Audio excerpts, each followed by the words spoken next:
નમસ્કાર વિદ્યાર્થી મિત્રો, આજે આપણે સલ્ફરના ઓક્સો એસિડ સંયોજનો વિશે અભ્યાસ કરીશું.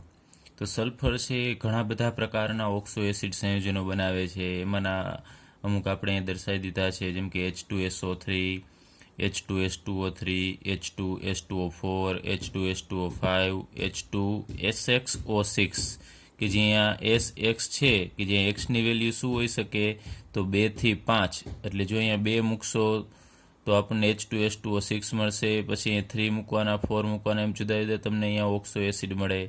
ત્યારબાદ H2SO4 જેને આપણે સલ્ફ્યુરિક એસિડ કહીએ છીએ. પછી H2S2O7, H2S2O8 આવા ઘણા બધા એ ઓક્સો એસિડ સંયોજનો બનાવે છે. એમાંના આપણે અમુક ઓક્સો એસિડ સંયોજનો છે એના બંધારણ વિશે અભ્યાસ કરીએ. તો સૌપ્રથમ લઈએ આપણે સલ્ફ્યુરસ એસિડ, જેનું સૂત્ર છે H2S2O3. એટલે એમાં સેન્ટ્રલ એટમ છે એ સલ્ફર છે, તો આપણે અહીંયા સલ્ફર દર્શાવવાનો રહેશે. હવે એક વસ્તુ યાદ રહેજો કે ઓક્સો એસિડ સંયોજનની અંદર અહીંયા સલ્ફર સાથે દ્વિબંધથી એક ઓક્સિજન છે એ જોડાયેલો હશે, જેમાં આપણે ફોસ્ફરસના ઓક્સો એસિડની વાત કરેલી એ મુજબ. પછી એક OH, મિનિમમ એક OH છે હોવો જોઈએ સલ્ફર સાથે જોડાયેલો, તો અહીંયા આપણે એક OH દર્શાવી દઈએ. તો પાછળ વધશે શું, 2 હાઇડ્રોજન છે, એમાંનો એક અહીંયા OH સ્વરૂપે, તો હજુ એક હાઇડ્રોજન અહીંયા બાકી રહેશે. એ અહીંયા હાઇડ્રોજન હોય સામાન્ય રીતે ઓક્સિજન જો ઉપલબ્ધ હશે તો ઓક્સિજન સાથે જોડાય એને OH જ બનાવશે. તો અહીંયા તમે જુઓ છો 1, 2 ને 3 ઓક્સિજન, તો અહીંયા 3 ઓક્સિજન છે, 2 હાઇડ્રોજન એટલે H2 અને 1 સલ્ફર. ત્યારબાદ સલ્ફરની એક કક્ષક છે એની અંદર અબંધકારક ઇલેક્ટ્રોન યુગ્મ રહેશે કે જેને બંધ બનાવવામાં ભાગ લીધેલો નથી, જે આપણે અહીંયા એમને દર્શાવી દઈએ આ કક્ષકની અંદર રહેલા 2 ઇલેક્ટ્રોન. ચલો, અહીંયા સલ્ફર છે એનો ઓક્સિડેશનાંક છે +4 થશે. હવે આપણે સલ્ફ્યુરિક એસિડ કે જેનું સૂત્ર છે H2SO4 એનું બંધારણ દોરીએ તો આ મુજબ અહીંયા સલ્ફરને આપણે સેન્ટરમાં રાખવાનો છે અને 4 ઓક્સિજન છે તો એમાંથી એક ઓક્સિજનને આપણે અહીંયા સલ્ફર સાથે દ્વિબંધથી જોડી દેવાનો. ત્યારબાદ 2 હાઇડ્રોજન છે એ અહીંયા જો ઓક્સિજન ઉપલબ્ધ હશે તો એની સાથે જોડાઈને 2 હાઇડ્રોજન છે તો આપણે 2 OH દર્શાવી દેવાના અને એને સલ્ફર સાથે જોડી દેવાના. ચલો, 2 OH. હવે અહીંયા હાઇડ્રોજન છે એ OH સ્વરૂપે આવી ગયા છે, પાછળ ઓક્સિજન કેટલા વધશે તો અહીંયા 4માંથી 1, 2 ને 3 છે એ વપરાઈ ગયા છે, તો એક ઓક્સિજન વધશે એ દ્વિબંધથી ઓક્સિજન સાથે જોડાઈ જશે, સલ્ફર સાથે જોડાઈ જશે. તો આ મુજબ આપણને સલ્ફ્યુરિક એસિડનું બંધારણ મળશે. એમાં સલ્ફ્યુરિક એસિડ છે એ ડાયપ્રોટિક છે, એમાં 2 હાઇડ્રોજન છે એ H+ સ્વરૂપે મુક્ત થઈ શકે છે. અને આપણે આગળ ઉપર વાત કરેલી કે ઓક્સિજન સાથે જોડાયેલા હાઇડ્રોજન જ H+ તરીકે મુક્ત થાય છે. તો અહીંયા બંને H છે એ એસિડિકતા દર્શાવે છે, H+ તરીકે મુક્ત થશે.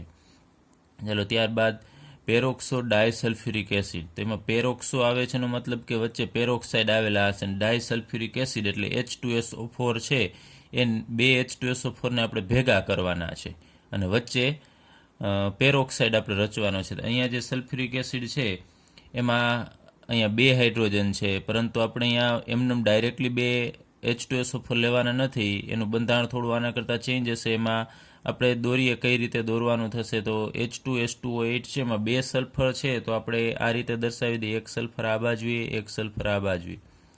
ત્યારબાદ 2 હાઇડ્રોજન છે અને ઓક્સિજન પણ ઘણા બધા છે, તો 2 OH અહીંયા નિર્માણ પામશે. એ 2 OH ને આપણે બંને સલ્ફર સાથે જોડવાના. એના પહેલાં આપણે એક કન્ડિશન કીધી કે સલ્ફર સાથે દ્વિબંધથી ઓક્સિજન છે એ જોડાયેલો હશે, તો એ બંને બાજુએ એક ઓક્સિજન છે એ દ્વિબંધથી તમારે સલ્ફર સાથે જોડી દેવાનો છે. ત્યારબાદ 2 હાઇડ્રોજન આમાંથી 2 ઓક્સિજન સાથે જોડાઈને 2 OH બનાવશે. એ 2 OH છે આપણે આ રીતે દર્શાવી દઈએ, એક OH આ સલ્ફર સાથે જોડી દઈએ અને એક OH છે એ આ સલ્ફર સાથે જોડી દેવાનો. બંનેને ભાગે પડતા 2 OH છે આપી દેવાના છે. ત્યારબાદ હવે અહીંયા 2 ને 2 4 ઓક્સિજન છે એ વપરાઈ ગયા છે, અને અહીંયા હજી 8 છે તો 4 વપરાશે, 4 બાકી રહેશે.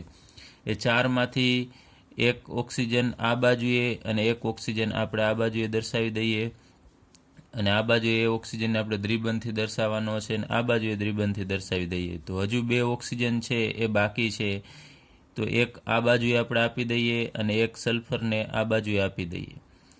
હવે સલ્ફર અહીંયા દ્વિબંધથી નહીં જોડાય, કારણ કે તો એની ઓક્સિડેશનાંક 6 કરતાં વધી જશે. તો અહીંયા 1 2 3 4 અને 5, તો 6 બંધ જ અહીંયા મેક્ઝિમમ એ બનાવી શકશે. તો અહીંયા 6 બંધ આપણે દર્શાવીએ આ રીતે. અહીંયા સિંગલ બોન્ડ કરવાનું. અહીંયા સલ્ફર છે એ પણ એકલ બંધથી જોડાશે, એટલે અહીંયા સલ્ફરનો ઓક્સિડેશનાંક છે એ 6 થશે.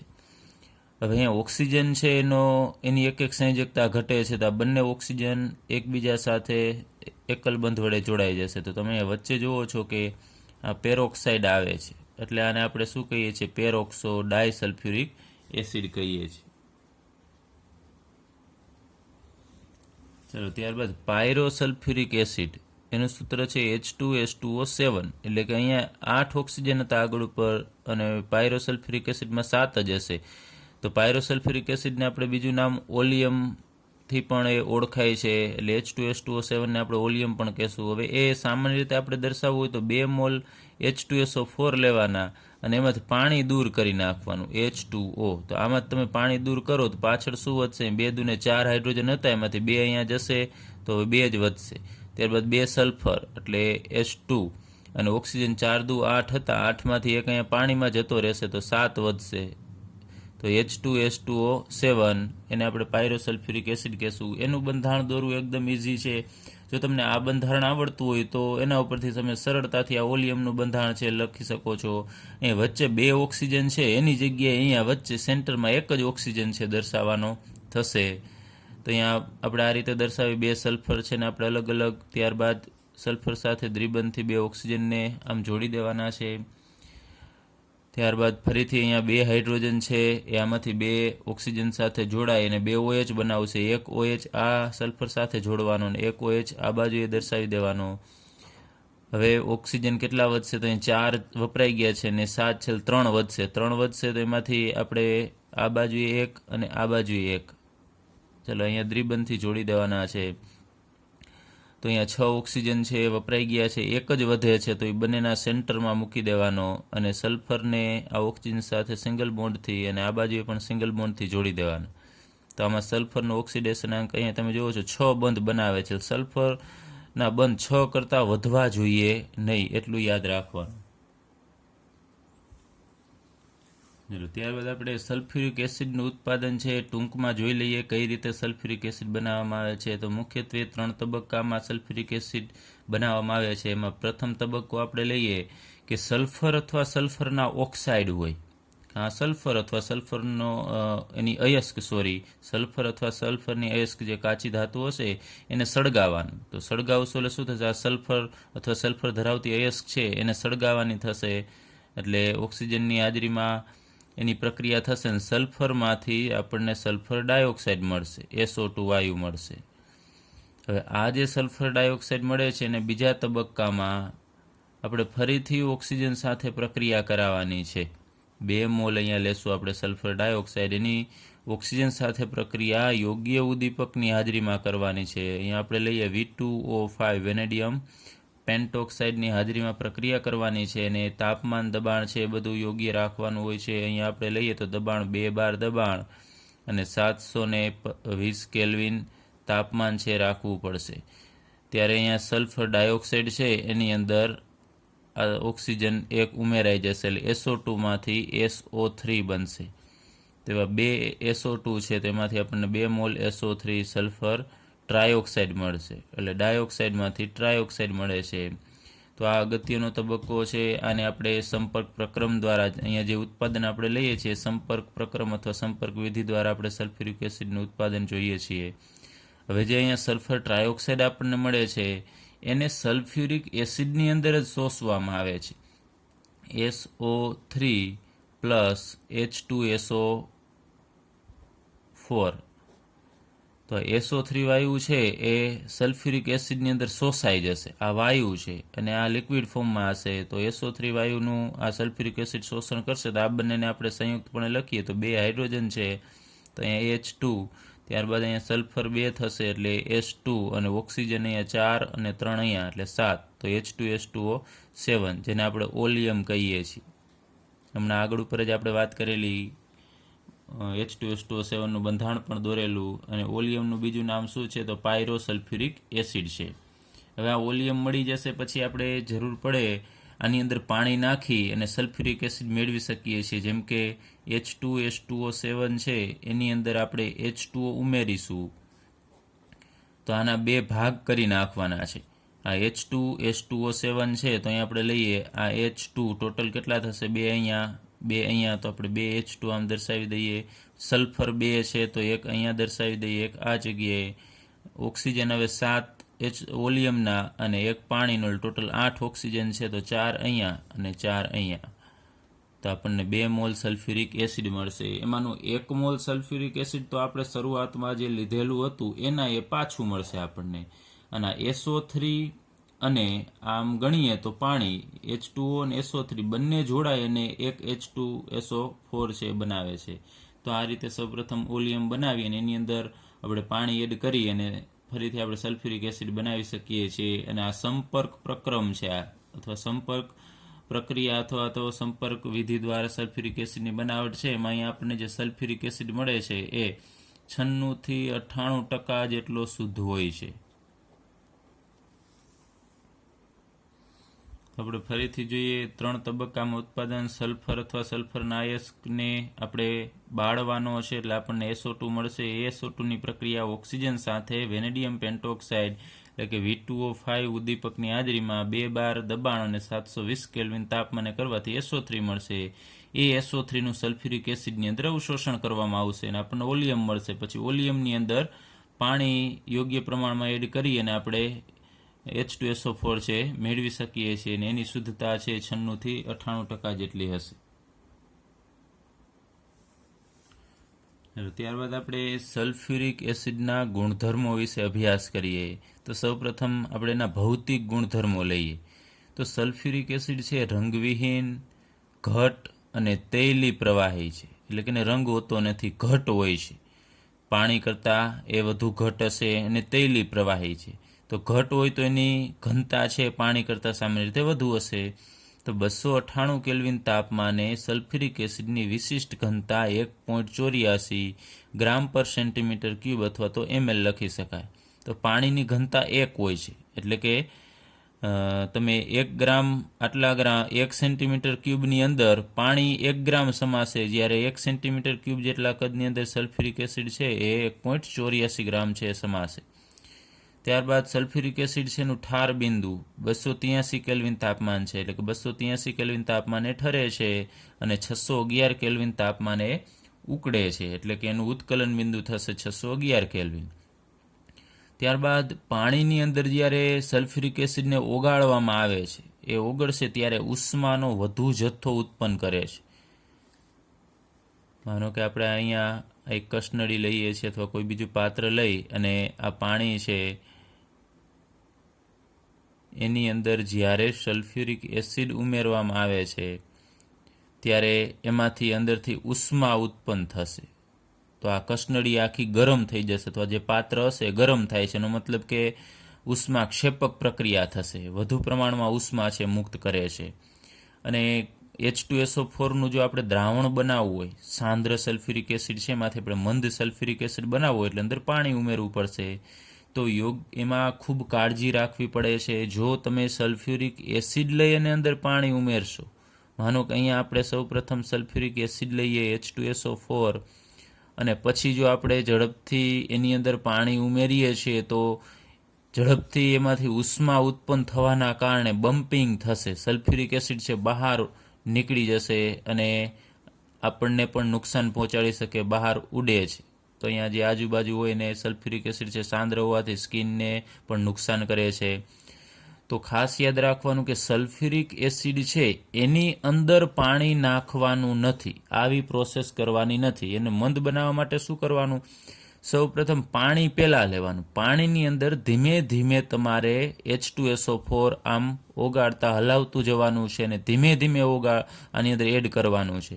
વધુ પ્રમાણમાં સલ્ફ્યુરિક એસિડ નાખશો તો વધુ ઉષ્મા થવાના કારણે બમ્પિંગ થશે, જેમ ઉભરો આવે એમ એ બહાર નીકળશે અને આપને નુકસાન પહોંચાડી શકે. એટલે એનું દ્રાવણ બનાવવામાં ખાસ કાળજી રાખવાની. ફરીથી કહું છું, પાણી લઈ અને એની અંદર ધીમે ધીમે સલ્ફ્યુરિક એસિડ એડ કરતો જઈ અને આપણે ઓગાળતું જવાનું છે. ત્યારબાદ આપણે સલ્ફ્યુરિક એસિડના રાસાયણિક ગુણધર્મો વિશે અભ્યાસ કરીએ કે એની રાસાયણિક પ્રક્રિયા એ કેવી આપે છે. તો શા માટે રાસાયણિક પ્રક્રિયા આપે છે? તો અમુક લાક્ષણિકતા છે, એ લાક્ષણિકતાના કારણે સલ્ફ્યુરિક એસિડમાં રાસાયણિક પ્રક્રિયાઓ છે જોવા મળે છે. તો એની લાક્ષણિકતાઓ લઈએ તો સૌપ્રથમ એ નીચી બાષ્પશીલતા, એટલે કે એની બાષ્પ બહુ બનતી નથી, કારણ કે એની ઘનતા પણ કેવી છે? ઊંચી છે, અને ઉત્કલન બિંદુ છે એ પણ વધારે છે. ત્યારબાદ એ પ્રબળ એસિડિક લક્ષણ ધરાવે છે, ઝડપથી H+ મુક્ત કરે છે, એટલે પ્રબળ એસિડ છે એટલે બીજા સાથે ઝડપથી પ્રક્રિયા કરે છે. પછી પાણી પ્રત્યે પ્રબળ રાસાયણિક આકર્ષણ છે, પાણી સાથે ઝડપથી જોડાશે, એટલા માટે જે વધુ પ્રમાણમાં છે એ આપણે વાત કરીને ઉષ્માનો જથ્થો ઉત્પન્ન કરે છે. ત્યારબાદ એ ઓક્સિડેશન કરતા તરીકે વર્તવાની ક્ષમતા પણ વધારે છે. ચાલો આપણે સલ્ફ્યુરિક એસિડ છે એનું આયનીકરણ લઈએ. એ 2 તબક્કામાં થાય છે. તો સલ્ફ્યુરિક એસિડ અહીંયા લઈએ H2SO4 કે જે એક્યુઅસ ફોર્મમાં હશે, જલીય હશે, એટલે કે 100% તો સલ્ફ્યુરિક એસિડ છે એ સાંદ્ર હોતો નથી, એની અંદર થોડું પ્રમાણમાં પાણીનું હશે, એટલે આપણે અહીં એક્યુઅસ દર્શાવીએ છીએ. સલ્ફ્યુરિક એસિડને જ્યારે પાણીની અંદર ઓગાળવામાં આવે છે, H2O, એને આપણે લિક્વિડ કહેશું, કારણ કે H2O છે એ 100% એની અંદર પાણીનો ભાગ જ હશે, એટલા માટે આપણે એને લિક્વિડ દર્શાવી શકાય.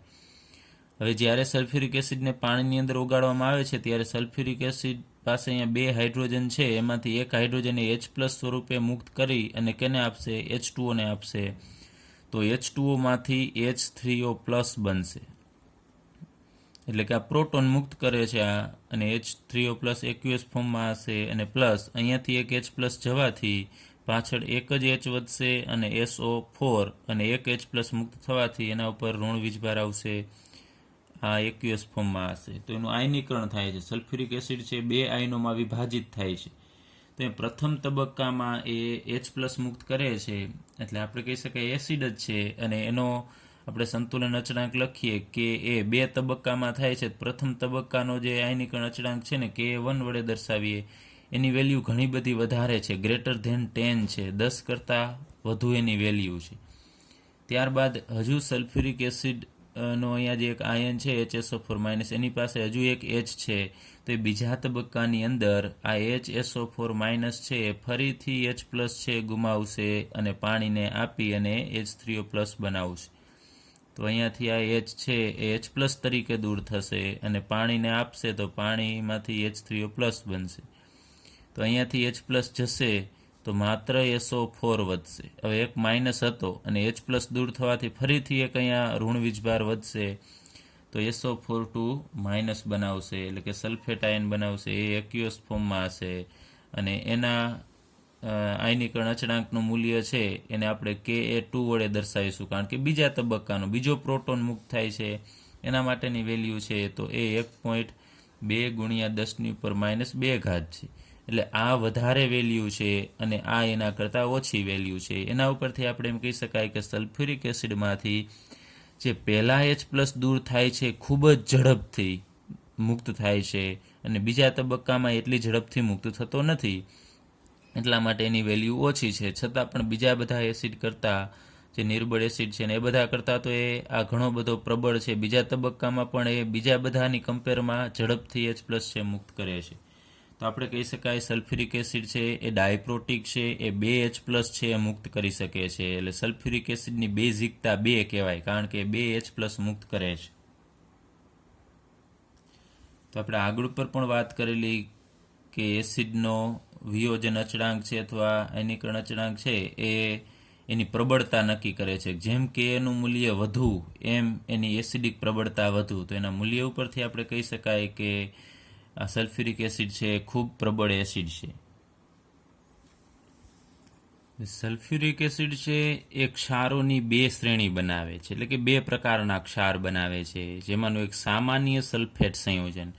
એમાં આપણે ઉદાહરણ તરીકે લઈએ સોડિયમ સલ્ફેટ, એટલે કે Na2SO4.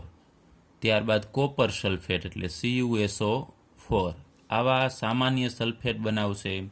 આ ઉપરાંત બીજા એસિડ સલ્ફેટ સંયોજન, જેમ કે ઉદાહરણ તરીકે આપણે લઈએ સોડિયમ હાઇડ્રોજન સલ્ફેટ NaHSO4, અથવા આપણે એને સોડિયમ બાયસલ્ફેટ પણ કહીએ છીએ, એનું સામાન્ય નામ છે. તો અહીંયા SO4 અને આ HSO4 આવા બે પ્રકારના સલ્ફેટ સંયોજનો બનાવે છે. આપણે પ્રક્રિયા લેવી તો લઈ શકાય કે સલ્ફ્યુરિક એસિડ 1 મોલ લઈએ અને સામે 2 મોલ સોડિયમ હાઇડ્રોક્સાઇડ લઈએ, તો એની વચ્ચે પ્રક્રિયા થશે. તો અહીંયાથી 2 સોડિયમ અને આમાંથી એક SO4 જોડાય અને આપણને Na2SO4 આપશે. અને અહીંયા આ 2 OH છે, 2 NaOHના 2 OH અને 2 હાઇડ્રોજન સલ્ફ્યુરિક એસિડના જોડાય અને આપણને 2 મોલ H2O આપશે. ત્યારબાદ કોપર સલ્ફેટમાં પણ એ જ રીતનું છે કે સલ્ફ્યુરિક એસિડ છે એ NaOHની જેમ CuOH ટ્વાઇસ સાથે પ્રક્રિયા કરીને CuSO4 બનાવશે. અને જો H2SO4 છે એ 1 મોલ NaOH સાથે પ્રક્રિયા કરે, તો અહીંયાથી એક OH અને અહીંયાથી એક H એ જોડાઈને H2O તરીકે મુક્ત થશે. તો અહીંયા એક H વધશે એટલે HSO4 માઇનસ બને અને અહીંયા રહેલો Na પ્લસ એ અહીંયા જોડાઈ જશે એટલે NaHSO4 બનાવશે સોડિયમ હાઇડ્રોજન સલ્ફેટ, એટલે કે એને આપણે એસિડ સલ્ફેટ કહીએ છીએ.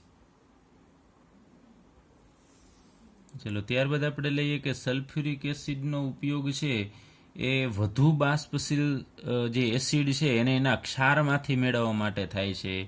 અને એ શાના કારણે? કારણ કે H2SO4 છે એની બાષ્પશીલતા નીચી છે. નીચી બાષ્પશીલતાના કારણે એ ઓછી બાષ્પશીલતાવાળા એસિડ છે એને એના ક્ષારમાંથી મેળવવા માટે ઉપયોગમાં લઈ શકાય. જેમ કે અહીં હું એક્ઝામ્પલ માટે લઉં છું અહીંયા NaCl, તો સોડિયમ ક્લોરાઇડ એ ક્ષાર છે, સોડિયમ HCl હાઇડ્રોક્લોરિક એસિડનો ક્ષાર છે.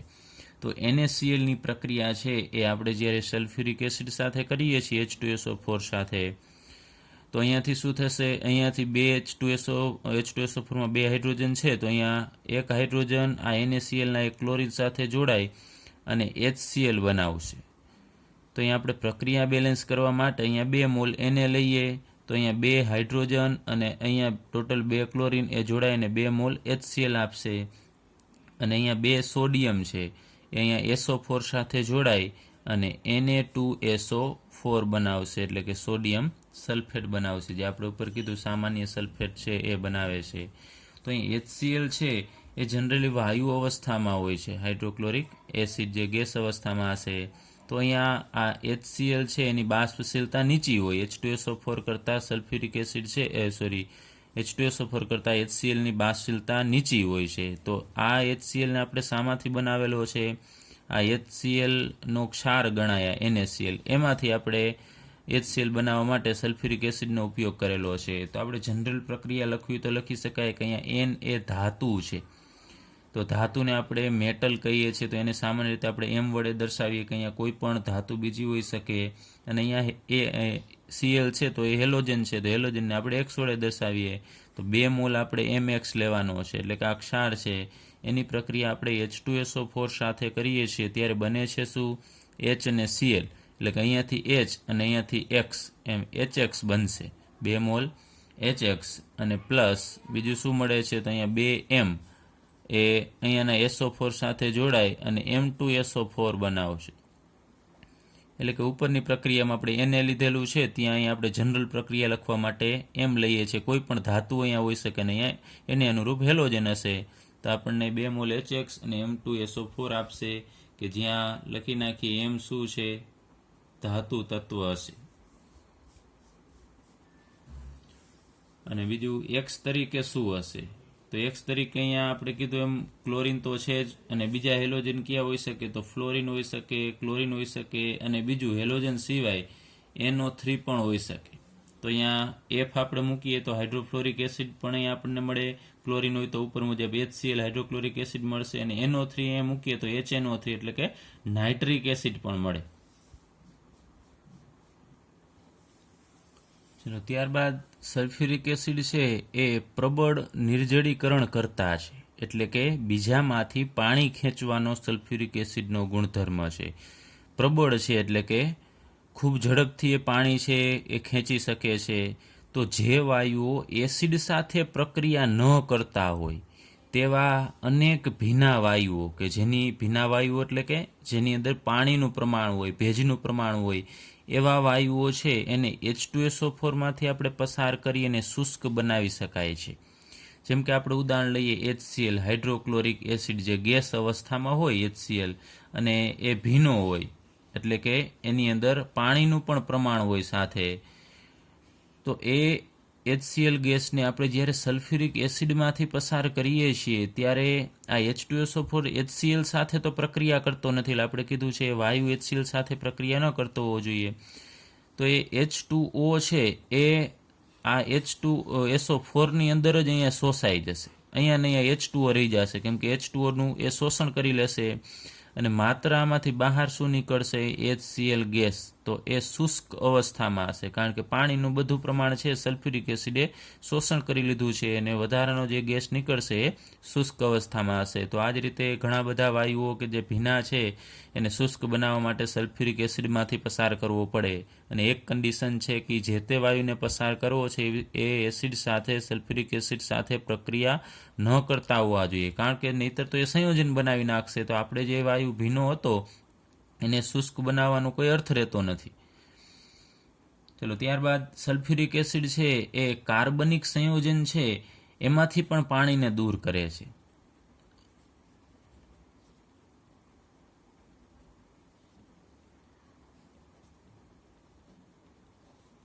પાણી દૂર કરે છે તો એના ઉપરથી આપણે પણ કહી શકાય કે સલ્ફ્યુરિક એસિડ છે પ્રબળ નિર્જલીકરણ કરતા છે. અને ઘણા બધા કાર્બોહાઈડ્રેટ એમ આપણે લઈએ C12H22O11 એટલે કે આ ખાંડ છે, અથવા તો આપણે સુક્રોઝ કહેશું. એ ખાંડની પ્રક્રિયા જ્યારે સલ્ફ્યુરિક એસિડ સાથે કરવામાં આવે છે H2SO4 સાથે, એટલે કે એની ઉપર જ્યારે સલ્ફ્યુરિક એસિડ નાખશો તો સલ્ફ્યુરિક એસિડ પ્રબળ નિર્જલીકરણ કરતા છે. તો ખાંડની અંદર પાણીનું પ્રમાણ છે ને એ બધું કોણ ખેંચી લેશે? Sulphuric acid. તો ખાંડના અણુનું વિઘટન પણ એ કરી નાખશે અને પાણીની અંદર ખાંડની અંદર 22 હાઇડ્રોજન અને 11 ઓક્સિજન છે. તો 22 હાઇડ્રોજન અને 11 ઓક્સિજન જોડાય અને આપણને 11 મોલ H2O આપશે. એટલે કે ખાંડમાંથી 11 મોલ પાણી કાઢી નાખશે તો પાછળ શું વધશે? માત્ર કાર્બન જ વધશે. તમે જુઓ છો તો એ આપણે આમ લખવું પડે, 12 મોલ કાર્બન મળશે. તો અહીંયા ખાંડ લીધેલી છે જે વ્હાઇટ રંગની હશે ને એના ઉપર સલ્ફ્યુરિક એસિડ નાખવાથી પાણી દૂર થઈ અને માત્ર અહીંયા કાર્બન વધે છે. તો કાર્બન તો કાળા રંગનો હશે, તો એ ખાંડ છે કાળી પડી જશે, જે સાબિતી આપે છે કે ખાંડમાંથી સલ્ફ્યુરિક એસિડ છે એ પાણી દૂર કરી શકે છે, એટલે કે પ્રબળ નિર્જલીકરણ કરતા તરીકે વર્તે છે. તો આ ખાંડમાંથી પાણી દૂર કરવાની આ જે પદ્ધતિ છે સલ્ફ્યુરિક એસિડની મદદથી, અને ચેરિંગ પદ્ધતિ પણ કહેવામાં આવે છે. અને એના કારણે ખાંડ છે એ કાળી પડી જાય છે. તો એ કાળી શા માટે પડે છે? કારણ કે માત્ર ખાંડમાંથી પાછળ કાર્બન જ વધશે, એટલા માટે એનો રંગ છે કાળો થશે. ચલો, ત્યારબાદ આપણે જોઈએ કે ગરમ સાંદ્ર સલ્ફ્યુરિક એસિડ છે એ મધ્યમ પ્રબળ ઓક્સિડેશન કરતા તરીકે વર્તે છે. અને H3PO4 એટલે આપણે એને કહીએ છીએ ફોસ્ફોરિક એસિડ, અને HNO3 એટલે કે નાઇટ્રિક એસિડ વચ્ચેનો મધ્યવર્તી છે. એટલે આ બંનેની વચ્ચેનો ઓક્સિડેશન કરતા થશે. અને એ ધાતુ અને અધાતુ એમ બંને H2SO4 વડે એ ઓક્સિડેશન, ધાતુ હશે અને અધાતુ એ બંને H2SO4 વડે ઓક્સિડેશન પામે છે. અને H2SO4 છે એ SO2 માં કન્વર્ટ થશે અને આ પ્રક્રિયા દરમિયાન SO2 વાયુ છે ઉત્પન્ન થાય છે. તો આપણે ધાતુ સાથેની પ્રક્રિયા લઈએ તો Cu એટલે કે કોપર, આ ધાતુ છે એ સોલિડ અવસ્થામાં હશે, એ H2SO4 સાથે પ્રક્રિયા કરશે. અને એ H2SO4 છે આપણે સાંદ્ર લેવાનો હોય છે. તો સાંદ્ર સલ્ફ્યુરિક એસિડની કોપર સાથે પ્રક્રિયા કરીશું તો અહીંયાથી Cu અને આમાંથી SO4 એ જોડાય અને CuSO4 બનાવશે, કોપર સલ્ફેટ બનાવશે. ત્યારબાદ અહીંયા 2 મોલ H2SO4 હતા, એમાંથી 1 મોલ H2SO4 માંથી SO4 અહીંયા જોડાય છે, બાકીનો હજી SO4 એક હશે, એ SO4 માંથી SO2 બનશે. અને બાકી રહેલા અહીંયા આ 2 મોલ H2 એટલે કે ટોટલ 4 હાઇડ્રોજન છે એ, અને અહીંયા રહેલા SO4 માંથી SO2 બને છે તો 2 ઓક્સિજન વધશે. એ 2 ઓક્સિજન અને 4 હાઇડ્રોજન જોડાઈને 2 મોલ H2O આપશે. અને આ પ્રક્રિયા દરમિયાન SO2 વાયુ ઉત્પન્ન થાય છે, એટલે કે H2SO4 છે એ શેમાં કન્વર્ટ થાય છે? SO2 માં. ચલો ત્યારબાદ આપણે સલ્ફરની પ્રક્રિયા લઈએ તો સલ્ફર છે એ H2SO4 સાથે પ્રક્રિયા કરશે, 2 મોલ H2SO4, અને એ પણ આપણે સાંદ્ર જ લેવાનો છે કારણ કે આ બધી પ્રક્રિયા આપણે સાંદ્ર H2SO4 સાથે જ કરીએ છીએ. તો અહીંયા S આમાંથી 2 ઓક્સિજન સાથે જોડાશે અને એમાંથી SO2 બનાવશે વાયુ. હા, S આમાંથી 2 ઓક્સિજન સાથે જોડાય SO2. ત્યારબાદ અહીંયા 2 મોલ સલ્ફ્યુરિક એસિડ છે તો અહીંયા 2 S હશે, એ પણ અહીંયા SO4 માંથી ઓક્સિજન છે ગુમાવી અને બીજા 2 SO2 બનાવશે. ટોટલ અહીંયા આપણને 3 મોલ SO2 મળશે. એમાં 3 સલ્ફર છે તો તમે જુઓ છો 2 મોલ સલ્ફ્યુરિક એસિડમાં રહેલા 2 સલ્ફર અને 1 સલ્ફર અહીંયાનો 3 SO2 છે એ બનાવશે. અને બાકી રહેલા અહીંયા 2 મોલ હાઇડ્રોજન, 4 હાઇડ્રોજન છે એ બાકી રહેલા 2 ઓક્સિજન સાથે જોડાય અને 2 મોલ H2O ઉત્પન્ન કરશે. એ 4 દુને 8 ઓક્સિજન હતા, એમાંથી 3 દુ 6 અહીંયા વપરાય છે અને 2 છે એ પાણીમાં જશે. ત્યારબાદ આપણે કાર્બન કે જે અધાતુ છે અને સલ્ફર પણ અધાતુ છે, એની સાથે આપણે સલ્ફ્યુરિક એસિડની પ્રક્રિયા કરીએ. સાંદ્ર સલ્ફ્યુરિક એસિડ લેવાનો છે તો કાર્બન આમાંથી ઓક્સિજન સાથે પ્રક્રિયા કરશે. તો કાર્બન અને 2 ઓક્સિજન જોડાય અને એમાંથી કાર્બન ડાયોક્સાઇડ બનાવશે, CO2. ત્યારબાદ અહીંયા 2 SO4 છે એમાંથી આપણને 2 મોલ SO2 વાયુ મળશે. અને બાકી રહેલા અહીંયા 4 હાઇડ્રોજન 2 ઓક્સિજન સાથે જોડાય અને 2 મોલ H2O બનાવશે. તો આ દરેક પ્રક્રિયામાં તમે જુઓ છો કે સલ્ફ્યુરિક એસિડમાંથી SO2 વાયુ છે એ બને છે. તો સલ્ફ્યુરિક એસિડ છે બીજાનું ઓક્સિડેશન કરે છે. તમે જુઓ છો અહીંયા કોપર છે એનો ઓક્સિડેશનાંક 0 હોય, જ્યારે અહીંયા CuSO4 માં કોપરનો ઓક્સિડેશનાંક +2 હશે. તો 0 માંથી +2 થવું એટલે ઓક્સિડેશનાંકમાં વધારો થવો એટલે એ ઓક્સિડેશન કહેવાય. એ જ રીતે સલ્ફરનો ઓક્સિડેશનાંક 0 હોય અને SO2 માં સલ્ફરનો ઓક્સિડેશનાંક છે +4 થશે. તો સલ્ફરનું એ ઓક્સિડેશન કરે છે, એ જ રીતે કાર્બનનું ઓક્સિડેશન કરે છે અને પોતાનું રિડક્શન કરશે પાછો. SO4 માંથી અહીંયા SO2 બનાવે છે કારણ કે અહીંયા સલ્ફરનો ઓક્સિડેશન આંક છે એ 4 દુ 8, 8માંથી 2 હાઇડ્રોજનના બાદ કરો એટલે +6 હોય, અને જ્યારે અહીંયા SO2 છે એમાં +4 હશે. તો અહીંયા 6 માંથી એનો ઓક્સિડેશન આંક 4 થાય છે એટલે કે ઘટાડો થશે. એટલે પોતાનું રિડક્શન કરે છે અને બીજાનું ઓક્સિડેશન કરે છે. તો અહીંયા કાર્બનની સાંદ્ર સલ્ફ્યુરિક એસિડ સાથેની પ્રક્રિયા, જે આ પ્રક્રિયા છે એ માર્ચ 2020ની બોર્ડની એક્ઝામની અંદર પૂછાઈ ગયેલી પ્રક્રિયા છે કે કાર્બનની સાંદ્ર સલ્ફ્યુરિક એસિડની સાથેની પ્રક્રિયા છે લખો. તો તમારે આ પ્રક્રિયા લખવાની થાય. એ જ રીતે જો એમ પૂછે કે કોપરની સાંદ્ર સલ્ફ્યુરિક એસિડની, તો તમારે આ લખવાની થશે. ચલો ત્યારબાદ આપણે છેલ્લે સલ્ફ્યુરિક એસિડના ઉપયોગ લઈએ. તો સલ્ફ્યુરિક એસિડ છે એને રસાયણોનો રાજા કહેવામાં આવે છે કારણ કે એનો ઉપયોગ એટલો બધો છે કે એમાંથી ઘણા બધા હજારો સંયોજનો છે બનાવી શકાય છે અને ખૂબ જ અગત્યનું ઔદ્યોગિક રસાયણ છે સલ્ફ્યુરિક એસિડ.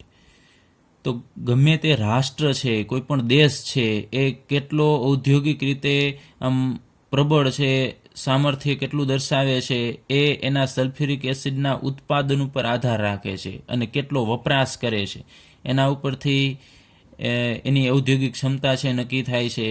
ત્યારબાદ H2SO4 છે એમાંથી ઘણા બધા ખાતર પણ બનાવવામાં આવે છે અને બીજા ઘણા બધા સંયોજનોનું નિર્માણ પણ કરી શકાય છે. પેટ્રોલિયમનું શુદ્ધિકરણ કરી શકાય છે અને રંગ ને પેઇન્ટ્સ ને વર્ણકો બનાવી શકાય છે.